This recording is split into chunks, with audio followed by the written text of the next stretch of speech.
You're walking down the street, a stranger brushes past you without apology, maybe they even glare. Instantly the story begins. How dare they? The ego puffs up, ready for battle. But pause. Ask yourself, what are you defending? The reactive self is like dry grass in summer. One spark and it burns. But the true self, it's the stillness beneath the fire. It sees the flame, feels the heat, but does not become it. Think of Nelson Mandela, who spent 27 years in prison unjustly. When he walked free, did he seek revenge? No, he did not react, he responded. From presence, from power, not weakness, true power. That's not suppression, it's transcendence. Because when you no longer need to be right, to prove, to punish, then you are no longer ruled by the unconscious storm of reaction, you are free. Someone criticizes you, you feel attacked, the ego wants to shout back, defend, argue. But what if you paused? What if you became intensely still? That's not passivity, that is mastery. The critic is simply a mirror, reflecting their own storm. You don't need to step into it. This is how not to react, not because you are numb, not because you're weak, but because you are awake. Reactions come from pain carried within. They are not about now, they are echoes of then. Picture a mother yelling at her child in a grocery store. Not because the child is bad, but because her own inner child is screaming, unseen, unheard. It's not about the spilled cereal, it's about years of holding too much, no space, no breath. You see, most people aren't reacting to you, they're reacting to their pain. Once you understand this, compassion becomes natural, stillness becomes powerful, reaction becomes choice. I once watched a man get publicly humiliated during a team meeting. His boss attacked his ideas, his tone, everything. The room froze, bracing for retaliation. But the man simply listened. He nodded, he said, "Thank you, I'll take that into consideration." Later he told me I could have destroyed him with words, but that wasn't the right energy. That moment changed the entire team. Why? Because he chose not to react. He chose presence over ego. His power wasn't loud, but it was unforgettable. Reactivity is a thief. It steals your clarity, your peace, your power. When you react, you become a puppet, pulled by the strings of past wounds, old fears, buried stories. But when you observe, when you witness without identification, the strings fall away. And that's when something incredible happens. You become the calm in the storm. Not untouched by life, but unshaken by it. Like the ocean, with waves above and silence below, a depth no surface disturbance can reach. So when you feel the urge to react, pause, breathe, let the moment pass through you like wind through trees. Don't grasp it, don't fight it, just see it, name it. This is anger, this is fear, this is pride. Let it be there, but don't become it. You are not your reaction. You are the awareness watching it rise and fall. This is how not to react, not by force, but by awakening, not by control, but by surrender, not by noise, but by silence. And in that silence, you discover your true power. You don't need to shout. The mountain does not explain itself. It just is. Reaction is ego's reflex, not your truth.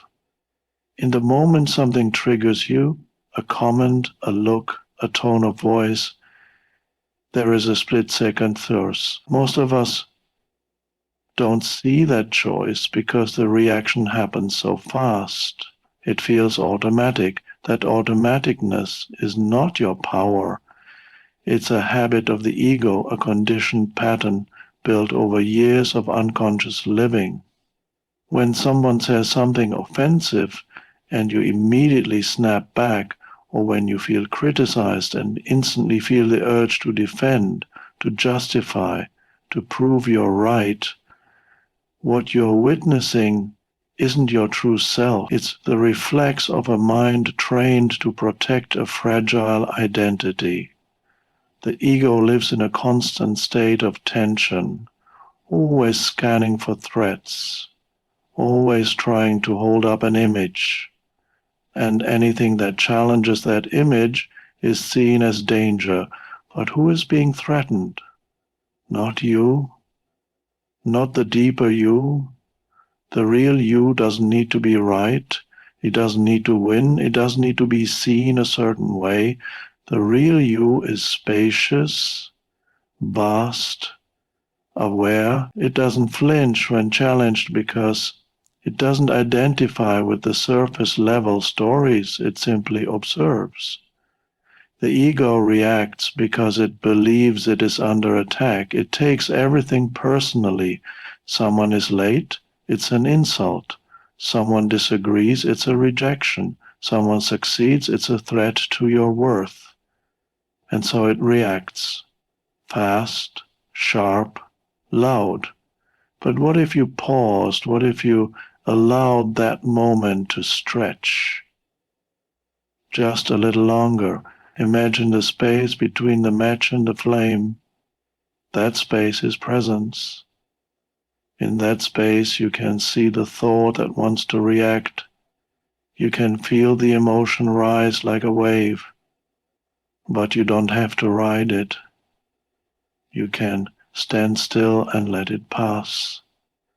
That is where your truth lives, not in the reaction, but in the awareness of it.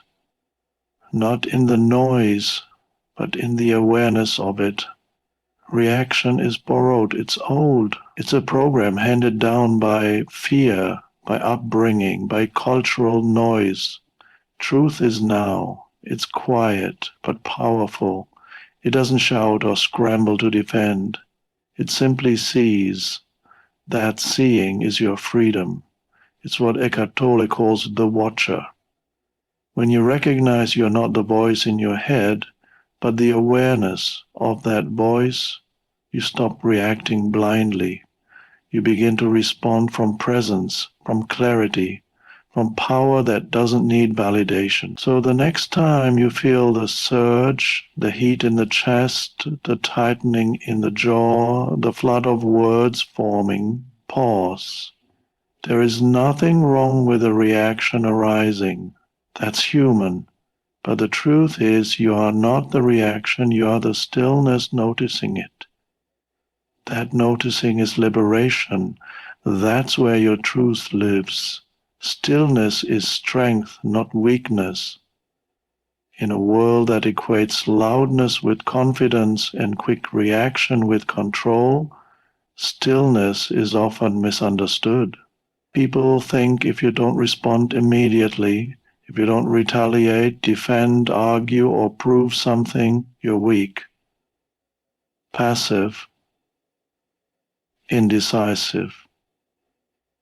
But that idea comes from the same ego that fuels reactivity in the first place. Real strength is not about overpowering others or dominating situations.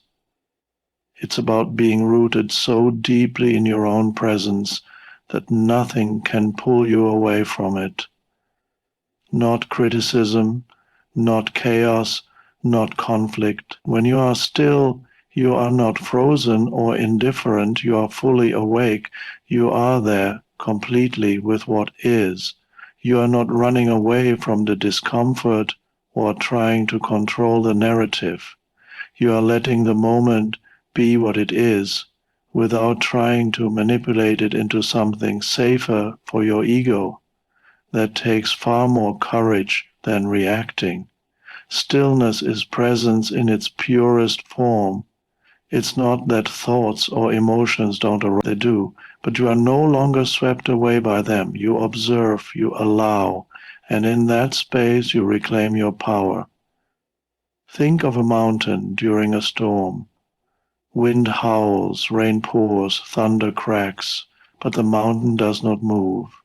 It endures, not by fighting the storm, but by allowing it to pass. Stillness is like that. It is not about resistance. It is about deep, unmoving awareness.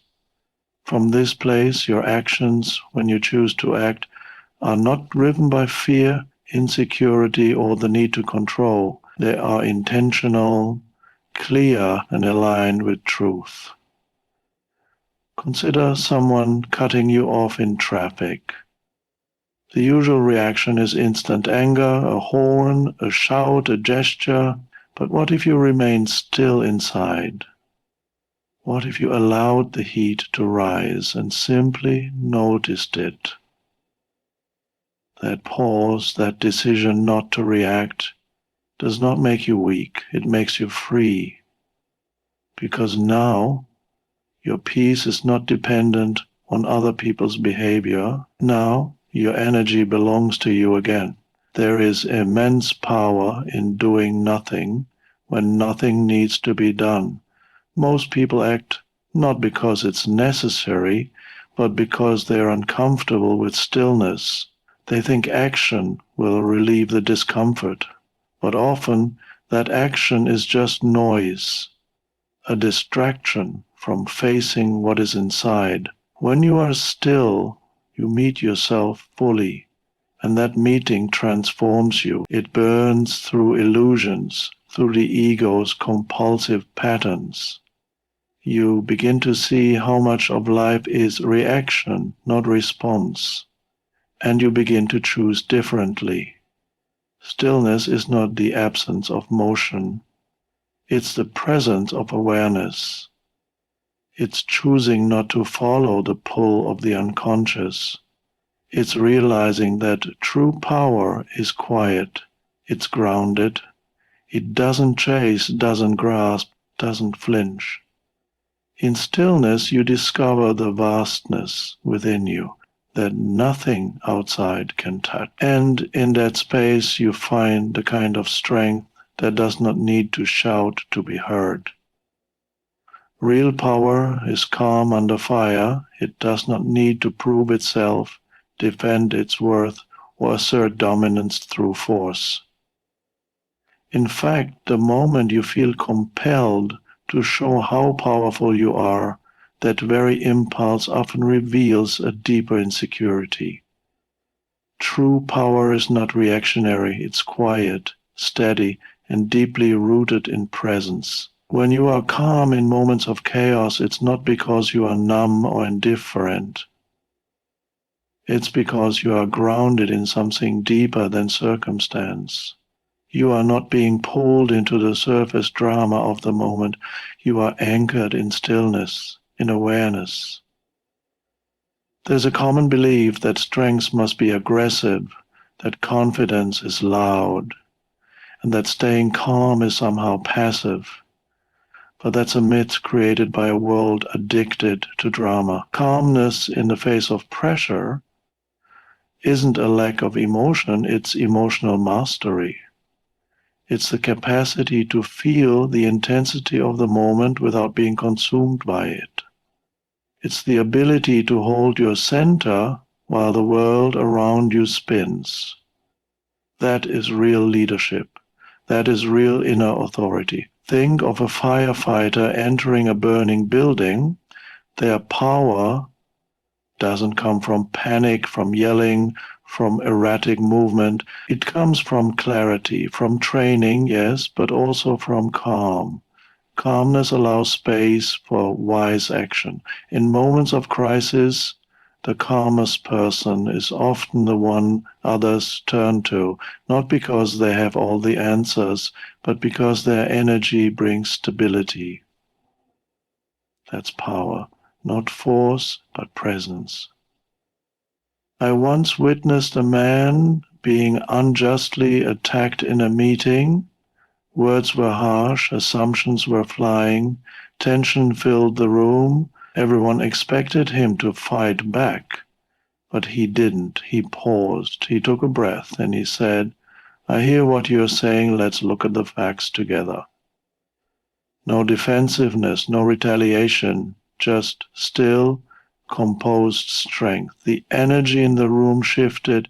The attacker lost momentum, not because he was overpowered, but because he had nothing to push against. That is the quiet power of calm presence. It diffuses what force cannot. Calmness under fire doesn't mean you don't care. It means you care deeply, but you refuse to let chaos decide who you are in that moment. You step back, not because you're afraid, but because you choose to respond rather than react. Calmness gives you a broader view. It allows you to see the moment not just through the lens of your emotion, but with the clarity of awareness. When you are calm under pressure, people may misunderstand you. They may say you're too quiet, too passive, not passionate enough, but you'll know the truth. You're not suppressing, you're not avoiding, you are standing still in the fire and letting it pass through without burning away your peace. That is not weakness, that is the most powerful thing you can do. To remain calm when the world expects you to lose yourself, that is the mark of someone who knows their true strength. People react from pain, not from presence. This simple truth, once deeply understood, can transform how you see the world and respond to others. Every time someone lashes out, belittles, interrupts, criticizes, or withdraws in silence, they are often not communicating from this present moment. They are speaking from wounds carried within them, and the more unaware they are of that pain, the more reactive they become. When someone is triggered, they are not responding to you as you are. They are reacting to something unresolved inside themselves that your presence or words happen to touch. Imagine a person with a deep bruise. Even a light touch can cause them to wince or scream, not because the touch was violent, but because the pain was already there. Emotional pain works the same way. What seems like an overreaction is often not about the situation itself, it's about accumulated hurt from years, sometimes decades of unacknowledged suffering. When people are in pain, they often don't know how to hold it, so they project it, they push it outward, they make others responsible for how they feel. And in doing so, they unconsciously try to offload the burden they can't carry alone. To recognize this in real time is to reclaim your own peace. Instead of meeting pain with more pain, reacting to someone's outburst with your own anger, you pause, you look beyond the behavior. You listen not just to the words, but to the wounded energy behind them. That doesn't mean you excuse toxic behavior. It means you understand it, and understanding brings choice. You no longer get pulled into their storm because you can see clearly that the storm isn't about you, never was. I once witnessed a young employee being berated by a manager who was clearly under pressure. The employee, instead of becoming defensive or shutting down, looked the manager in the eye and said, "I can tell you're having a hard day. I'll do everything I can to support the team. The tone of the room shifted instantly. The manager paused, took a breath, and apologized. That moment of awareness diffused a cycle of reactivity and opened a space for connection. The employee saw the pain beneath the words, and instead of absorbing it, he responded from presence. This level of awareness is rare, but it's accessible to anyone willing to slow down, breathe, and observe instead of immediately reacting. When you recognize that people's behavior is more about them than you are free. You no longer take things personally. You begin to meet conflict with curiosity instead of defensiveness. You might even feel compassion in moments where you once felt resentment. This isn't about being spiritually superior, it's about being awake. Awake enough to realize that behind every harsh word or cold silence is often a frightened child who never learned how to feel safe. When you see that clearly, you can stop reacting and start choosing. And that choice is the beginning of real peace. You are not the emotion. You are the witness. This simple but profound shift in awareness changes everything. Emotions rise and fall like waves on the surface of the ocean. Sometimes they are gentle ripples, sometimes fierce storms. But no matter how intense or overwhelming they feel, they are not who you are. They are experiences happening within you, not definitions of you. The problem arises when you believe the emotion is your identity. I am angry, I am anxious, I am broken. But those are not facts. They are temporary states of being that come and go. And the moment you say, I am them, you forget your deeper nature. Emotions are energy in motion. They are signals, not shackles. They come to tell you something, to move through you, not to possess you. But if you don't have the awareness to observe them, you become them. You get swept away. And once you are swept away, you lose the ability to respond consciously. You start speaking from your anger, acting from your fear, collapsing into your sadness. You may lash out, withdraw, defend, or blame, not because that's who you truly are, but because you fused with the feeling. But if in the midst of that rising storm, you can remember to pause, to breathe, to name what's happening without becoming it, everything begins to shift. You don't need to suppress the emotion. You don't need to fix it or judge it. You just need to witness it. That witnessing is the presence within you. It's the silent space that sees everything clearly, but is untouched by what it sees. The more you connect with that space, the less power emotions have over your behavior. Imagine sitting by a river, watching leaves float by. Each leaf is a thought, a feeling, a sensation. You can reach in and grab one, hold on to it, obsess over it, or you can simply observe and let it drift past. The same is true with your emotions. They are not permanent. They don't define your worth, your identity, or your future. They are messengers. And if you listen to them without becoming them, they deliver wisdom and then dissolve. I once knew someone who used to suffer from intense anxiety before public speaking.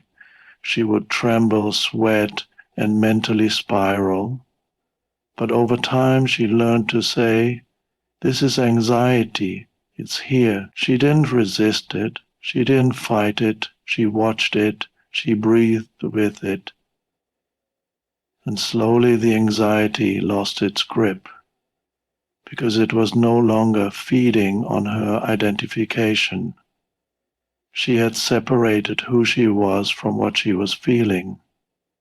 This doesn't mean emotions aren't powerful. They are. They are part of being human. But you are something more. You are the awareness in which all emotions arise and fall. That awareness is calm, steady, and spacious. It's the unchanging presence beneath all the change. The moment you remember that you are not the emotion, you are the one who sees it, you return to your power. You stop reacting and you start living with clarity, grace, and intention. Reactivity is recycled pain disguised as urgency. In the heat of the moment, it feels immediate. Something happens, and you have to respond. You feel the pressure to speak, to fight, to defend, to run. It feels justified, even necessary. But if you pause and look beneath that urgency, what you often find is not the present moment.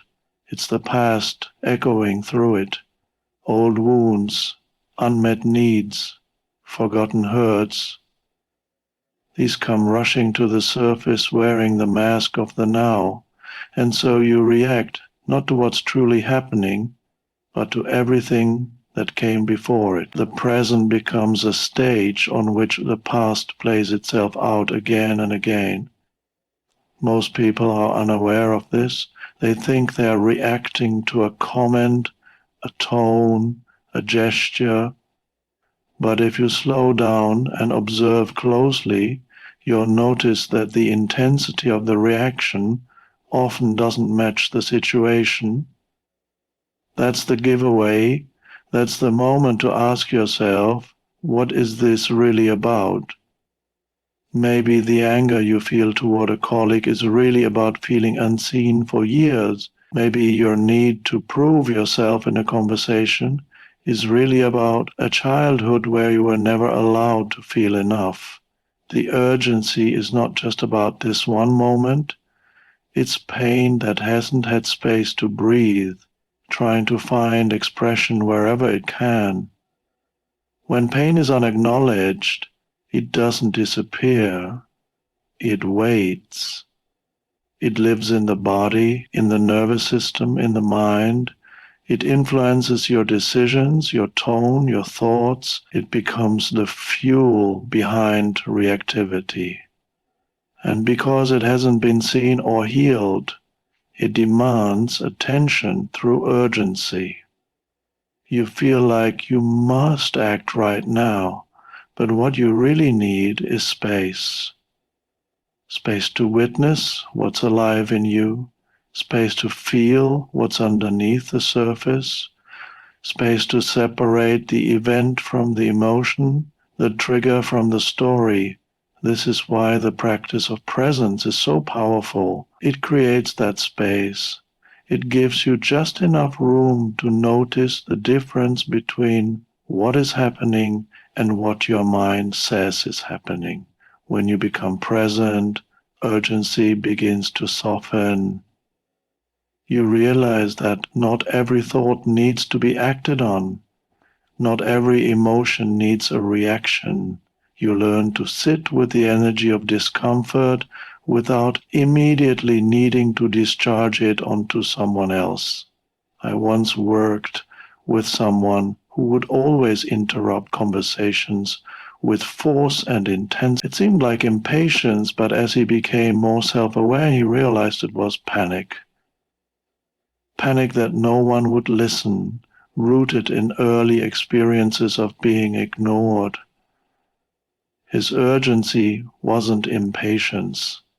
It was pain dressed as control. And when he learned to recognize it, everything changed. He started pausing, breathing, noticing. The reactions lost their grip. Presence took their place. That's what happens when you stop believing urgency is truth. You begin to respond instead of react. You begin to heal the pain rather than repeat it. You step out of the loop. And suddenly the moment opens up, not as a battlefield, but as a doorway to awareness.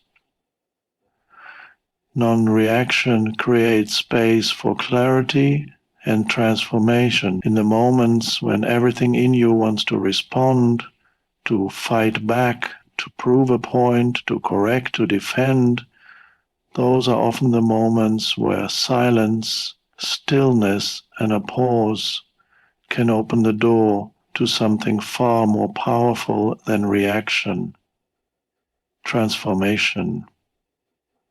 We are taught from a young age that doing something is better than doing nothing, that speaking is strength, that silence means surrender. But this belief is rooted in fear, the fear of being unseen, unheard, or misunderstood, and so we rush to react, believing it's the only way to maintain control or dignity. Yet reaction often deepens conflict, not resolution. It reinforces the old patterns instead of dissolving them. When you choose not to react, you are not suppressing your truth. You are making space for a truer response to arise. That space is sacred. It allows the emotion to unfold fully without spilling outward in ways you might regret later. In that space, something new becomes possible. Instead of replaying the same drama, you become conscious of the deeper pattern at work. You begin to see your own triggers. You begin to notice the ways other people act from pain or confusion. And from that place of awareness, you can respond, not from ego, but from presence. Not to defend, but to understand. Transformation begins in that pause, that breath, that moment of awareness where you recognize, I could say something right now, but I don't have to. In that space, the energy of the moment changes. You reclaim your center. You're no longer pulled along by the emotional current, you become the witness of it. And when you speak or act from that centered place, your words carry more weight, your silence carries more power. People feel it. They may not know why, but they sense something different, something still, unshakable and calm. I once sat in a meeting where someone was unfairly criticized in front of the entire group. Everyone waited for the person to react, to defend themselves, but instead they simply listened. They didn't interrupt, they didn't correct. They let the speaker finish, then calmly said, I hear your concern. I'll reflect on it. There was no defensiveness, no tension, just spacious presence. That meeting ended with an unusual quiet. People left more thoughtful, more open. The non-reaction had created a ripple of awareness. It interrupted the usual flow of conflict and invited a different kind of engagement. This is the essence of transformation. It doesn't scream. It doesn't demand to be right. It emerges from stillness, from choosing not to feed the pattern that wants to repeat. In that non-reaction, you say, I will not let my past or yours dictate this moment. You offer presence instead of pain. And in doing so, you create a new possibility, not just for yourself, but for everyone in the room. That is the quiet revolution of non-reaction. It changes everything without needing to control anything. Presence doesn't need to win, it simply is. There is a misconception in the world that victory and success are the markers of strength, that the louder, more aggressive person is the one who has the power, and that to be heard one must dominate the space. This belief drives the need to prove ourselves, to constantly be striving for recognition, approval, or validation. But in truth, the most powerful force in the universe is not one that needs to prove its worth or compete with others. It simply exists. It does not seek victory because it knows that it is already whole. It does not need to win because it is already complete. This is the essence of presence, the ability to simply be. When you are present, you are not fighting against the moment, not pushing to change what is happening. You are rooted in what is happening. And when you are rooted in the now, you don't need external approval or validation. You are the calm in the storm. You are the unshakable center. Your power lies not in your ability to convince others of your worth, but in your unyielding connection to the truth of who you are. You radiate that truth not through force, but through the simple act of being present. Consider the stillness of a tree standing firm in the wind. It does not compete with the storm. It does not try to fight or resist.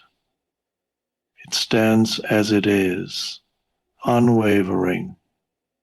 Its presence does not need to be acknowledged by the wind or the world around it. It simply is, and in that stillness it possesses a strength that cannot be shaken. Similarly, when you are rooted in presence, your strength is quiet.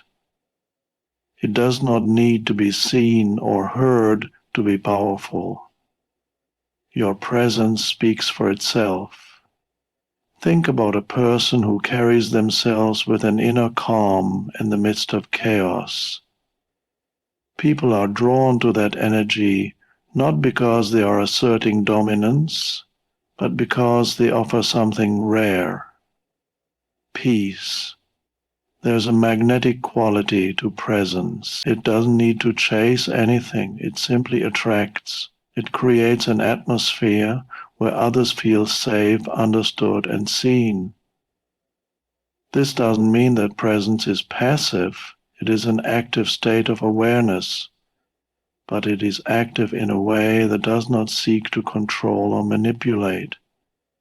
It simply exists in alignment with what is. I once saw a leader in a room filled with tension. Arguments were rising, voices were loud, and the energy was thick with frustration. Yet this leader remained silent, not in a way that ignored or avoided, but in a way that held space for others to be heard. There was no need to fight back or make a point. Her presence was enough. The room slowly shifted. People softened. What had been a battlefield became a space for dialogue, understanding, and connection. Her presence didn't need to win.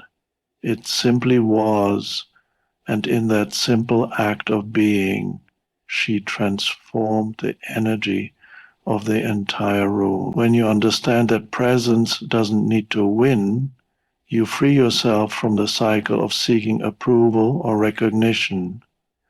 You stop trying to prove yourself and start living from the fullness of who you are. The more you rest in this truth, the more you realize that the greatest victories are those that are never fought for in the first place. Presence is a quiet strength that needs no external validation, and in that strength it has the power to shift the world around it. In the stillness beneath the noise, in the space between the trigger and the response, lies your greatest power, the power to choose presence over reaction. This entire journey, through fire, through pain, through the urge to lash out or run, reveals a single truth. You are not your activity. You are not your anger, your fear, your urgency, or your past. You are the awareness that sees it all, holds it all, and chooses differently. When you stop reacting, you stop recycling pain. You create a new possibility, a pause wide enough to hold clarity, compassion, and wisdom. that pause is transformation, that silence is power, not the kind that needs to win or dominate, but the kind that heals, the kind that frees. This is how not to react, by remembering who you are beneath the noise. And when you live from that place, not sometimes, but consistently, you don't just change moments, you change lives. You become the calm in the storm, the mirror that reflects truth, the presence that elevates everything around it. And in that, without needing to prove a thing, you become unstoppable.